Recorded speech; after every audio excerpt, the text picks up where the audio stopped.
Hello everyone, hello HSC 25। তো দেখো, তোমাদের কারো কারো ইয়ার ফাইনাল পরীক্ষা শেষ, কারো ইয়ার ফাইনাল পরীক্ষা স্টার্ট হচ্ছে বা প্রায় শেষের দিকে। তো ইয়ার ফাইনাল পরীক্ষার পর যখন সেকেন্ড ইয়ারে উঠবা, তখন সবচাইতে কনফিউজিং যে ম্যাটারটা তোমাদের সামনে আসবে যে ভাই আমরা কি প্রি মেডিকেল ব্যাচে ভর্তি হবো নাকি রিভিশন ব্যাচে ভর্তি হবো। তো বিভিন্ন অনলাইন কোচিংগুলো দেখবা যে প্রি মেডিকেল স্টার্ট করে দিছে বা হচ্ছে বিভিন্ন রিভিশন ব্যাচ স্টার্ট করে দিছে। তো এই দুটা কোয়েশ্চেনের অ্যান্সার ডিপেন্ড করবে সম্পূর্ণ তোমার নিজের উপর। তুমি নিজে চিন্তা করবা যে তোমার কতটুকু পড়া শেষ হয়েছে। যদি সম্পূর্ণ একাডেমিক কমপ্লিট না থাকে তাহলে প্রি মেডিকেলে ভর্তি হওয়ার দরকার নেই।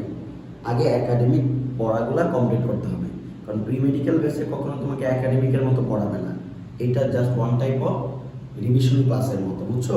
যে জাস্ট ওয়ান টাইপ অফ কি রিভিশন ক্লাস।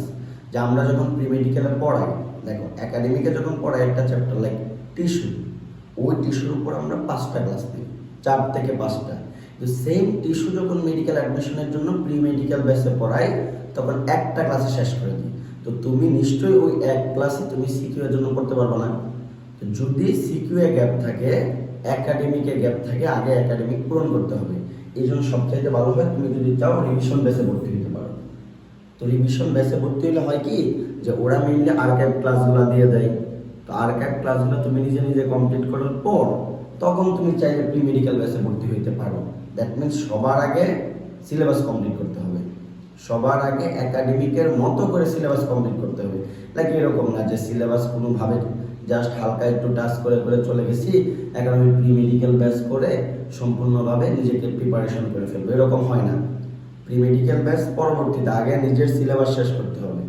অনেক স্টুডেন্টকে দেখছি যে বিভিন্ন জায়গায় 14,000 15,000 টাকা দিয়ে প্রি মেডিকেল ব্যাচে ভর্তি হয়েছে, কিন্তু পরবর্তীতে এইচএসসিতে রেজাল্টে খারাপ করছে।